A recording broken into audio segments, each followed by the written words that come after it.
Yo! Pour ma première vidéo en solo, je voulais vous parler des Darwin Awards. Mais c'est quoi ça, les Darwin Awards? Ce sont des récompenses décernées aux gens décédés de manière particulièrement stupide. Comme par exemple, cette année, en 2015, un Russe est mort après avoir avalé une partie de sa tablette tactile.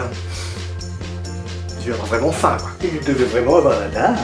Alors je sais, c'est pas bien de se moquer de la mort des gens, mais franchement là, il y en a, ils se seraient vus partir, ils auraient bien rigolé, hein. Ils se seraient dit, franchement les cons, on n'a pas réfléchi. Aux États-Unis, un couple qui s'ennuie en voiture a eu la brillante idée d'allumer un bâton de dynamite pour le jeter à l'extérieur. Hé chérie, coupe la radio, tu vas voir, j'ai trouvé un nouveau jeu, il est mortel. Effectivement, ils ont bien allumé le bâton de dynamite, ils l'ont bien jeté par la fenêtre, sauf qu'ils ont oublié un petit détail. Leur fenêtre était fermée. Mais ce ne sont pas les seuls à avoir voulu jouer avec un bâton de dynamite. Oh non, oh non, non. En Alaska, un homme a balancé un bâton de dynamite sur un lac gelé. Bravo!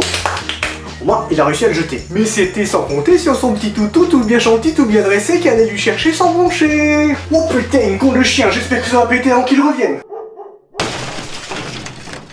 Perdu. En 95, un chasseur espagnol a abattu un cerf.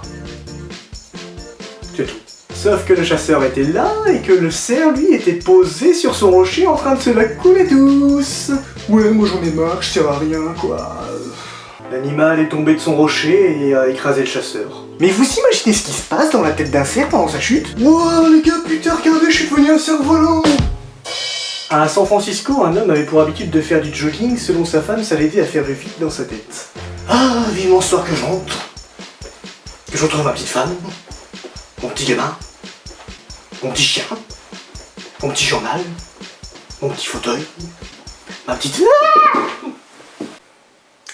Il est tombé dans un ravin de 60 mètres. Mais vous imaginez ce qui se passe dans la tête d'un jogger pendant sa chute? Non, j'aurais tant voulu voir ma petite femme, mon petit gamin, mon petit chien, mon petit fauteuil et mes petites pantoufles. Je me demande s'il a le temps de dire tout ça en 60 mètres de chute. Enfin bref. 1995, Alamo, États-Unis. Là, on tient un champion.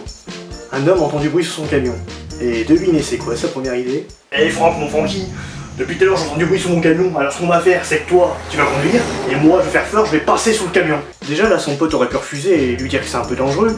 Mais non. Non, y'a aucun danger, hein. Je m'accroche, hein. Quand je frappe 2 fois, par contre, tu freines. Quand je frappe 3 fois, oh, tu freines pas. Bon, lui, je pense qu'on peut lui remettre le prix, hein. On peut pas faire mieux. À part peut-être, en 1993, un avocat a voulu démontrer à un groupe d'étudiants que les vitres de la tour dans laquelle il travaillait étaient incassables. Alors là, mes petits stagiaires, mes petits loulous, vous êtes en sécurité ici, hein. Je peux vous dire que les vitres sont incassables. Alors vous pouvez envoyer des balles, des briques, même des avions si vous voulez, vous verrez, ça pètera pas. Quoi, tu me crois pas, toi? Tu me crois pas? Oh, regardez mon front, regardez bien les vitres.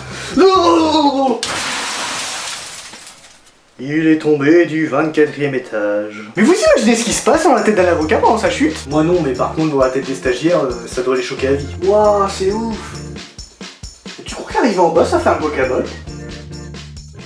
Voilà, j'espère que cette première vidéo vous a plu. Et si vous voulez d'autres histoires de ce type, il y en a plein sur internet. Comme par exemple celle du mec enseveli sous une merde d'éléphant après lui avoir donné du laxatif. Pas de chance quoi. N'hésitez pas à donner votre avis et si ça plaît, j'essaierai de refaire des vidéos en solo. Allez, tchou!